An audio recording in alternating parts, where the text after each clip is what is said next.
عمر فينيش وكجفت قدوميها قبلك أنا أسأل دنا هوستك واحد دني ما هوستكنا دني مو دعونا مرك إلا أنت سنقلين واحد وحكبت ولا مقالدي qaar ka mid ah shacabka ku nool degmada warta nabadda gaar ahaan xaafadaha Geedjecel Buurindi iyo Cabdilaahi Cawareer ayaa maanta isugu soo baxay xaafadahaasi kuwaasi oo ka cabanaya go'doon ay sheegeen inay ku jiraan xaafadahaasi xitaa aysan haysan meel ay la maraan meedadka waxayna cod dheer ku sheegeen inay ku dhiban yihiin xirnaashiyaha wadooyinka soo gala xaafadahaasi iyadoo ay u sii dheer tahay burbur xoogan oo xilligan ka muuqanaya wadooyinkaasi oo muddo dheerna aan la dhisin nus kiiloomitir meel u jirta madaxtooyada Soomaaliya oo saan u burbursan oo aan meed laga bixin karin meedka garabka lagu qaadaa iskoolka ilmihii aadayay halkaas ku jabeen macallimiintii qaarkood wax ma tagi karaan ma kori karaan biyaa qaaday nus kiiloomitir u jirta madaxtooyada waa saddex meel oo muhiim ah waa iskool hanti wadaag oo qaybtii waxbarashada ah degmadii dhameed laga maamulayo dhan ku taala masaajidkii ugu weynay Soomaaliya masaajidkii labaad isbaasiga waxa aan wax ka weyn ma leh waa ku yaala masjidur rahma halkaas saddexdaas wadada saddexdaas qayb muhiim ka haysata nus kiiloomitir u jirta madaxtooyada waa burbursanta kabacdina waqtigii Sheekh Shariif oo noo bixiyay warta nabadda waa iska bedeleynaa warta nabadda hadda waxaan u eegnahay oo magaca hadda aan qaadano waxay tahay warta dhiiqada hadda waa ka baxaynaa wardhiigleedii hore u laabaynaa wardhiigleedii hore oo aan waagi hore ahaan jirnay u laabaynaa haddii aan casuurteena kugu dhisan wadada oo aan wadooyinkan loo furin xabsiyaan ku jirnaa meedka garbahan ku qaadanaa wadooyinka dhan waa naga xiran yihiin marka meesha lagu oodaanahay ma nihin shacab dawlad mataqaanaa dawlad leh ma nihin haddii aan u ekaan weyno shacab dawlad leh oo aan jidadkana laga furi waayo warta dhiiqadana laga qaadi waayo oo naloo dhisi waayo casuurteena kugu dhisi waayo war dhiigleedii hore u laabaynaa meedkeer waxaan maraynaa waagii hore jidka markuu qurux badnaa ama uu dhisnaa waxaan ka soo geli jirnay sida jid Marixaan oo kale ama Faroonso oo kale baabuurta noogu soo geli jireen hadda hadduu ka soo galo wax macnaa ma sameynayso ilaa meelo noogu soo gudbo ma laha hadda waxaan diyaarin 20 dhalinyaro xoogsata aan diyaarinay waxaan maqli jiray qolada ka shaqeysa dabdamiska macnaha shaqaalaha mar walba heegan waaye 20 kaas danka ma dhacdo markuu meed dhacaan soo boodo dhaana heerkaas aan maraynaa ma fahanteen marka waxaan leenahay dawladda aan ku bogaadinaynaa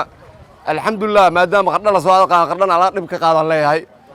heer waxaan maraynaa 20 jir 8 jir habeenka isku sii umarnaa kulli toosha xambaarsannahay marka waxaan leenahay naga soo gaaraan leenahay intaasaan ku soo koobaa naga soo gaara dadkan maanta isugu soo baxay xaafado ka mid ah warta nabadda ayaa maamulka degmada iyo kan gobolka ugu baaqay inay tixgeliyaan codsigooda ay tiro dhowr jeer u gudbiyeen iyagoo madaxda ugu sareysa dalkan ugu baaqay inay wax ka qabtaan xaaladda ay ku sugan yihiin dhammaan hay'adaha waxbaxsho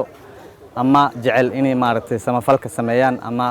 khayriyaadka ay sameeyaan in wadadan maaragtay naloo dhiso oo ah wada halboolo u ah xaafadda run ahaantii muddo burbursaneed sidoo kale waxaan ka codsanaynaa maamulka gobolka Banaadir ugu horeeya gudoomiyahooda Cumar Finish waxaan leenahay wadadan waa wado u baahan in loo istaago wadadan runtii waxay ka soo jeedaa wado qadiimi ah waa halboolihii dhammaan isku xiraaya degmada iyo wadada Geedjecel waan afarta degmo magaalada Muqdisho ugu horeeyay madaxtooyada ku dhex taalo raad Muqdisho ku yaalo isbartibada ku taalo meelaha ugu caansan ku yaala tiyaatarkii maantana ma muuqato in ay tahay degmo in la isku sheegano waa fiican tahay ninka degmo hordhigle arko degmo kale oo arko waxaan leeyahay in dhamale kaas tilmaam wax ku raadshay waxaan codsanaynaa laamiga ugu muhiimsan degmada hordhigle degmada xaafadeena gashay ilaa Geedjecel waa burbursanta dhibaataan ku jirnaa dadka xaafada dhiman qof kamid markuu dhinto waxaan la aadnaa ilaa Geedjecel waxaan kula geenaa gacan saasna suurtagal ma waxaan codsanaynaa madaxda dalka iyo gudoomiyaha gobolka in oo sidoo dhaqsiya badan arintan fiirsho anagu waxaan dad degan xaafadan una dhashay in badan deganaa awlaadoodan awlaad ku sii dhashay haddana nahaysada daruuf oo wadada naga jabtay ayadoo aan ka baxsan karin meedkii waayeeladii ay masaajidka soo aadi jireen guryahooda ka niyeystaan masaajidka dhawaaqiisa salaada kala xirtaan taraawiixda war dhiigley war nabadeed ma aqaan saacadaas laga bilaabo waxaan rabnaa in naloo dhiso jidka siday fartuun sheegtay ayaa xaq ah laakiin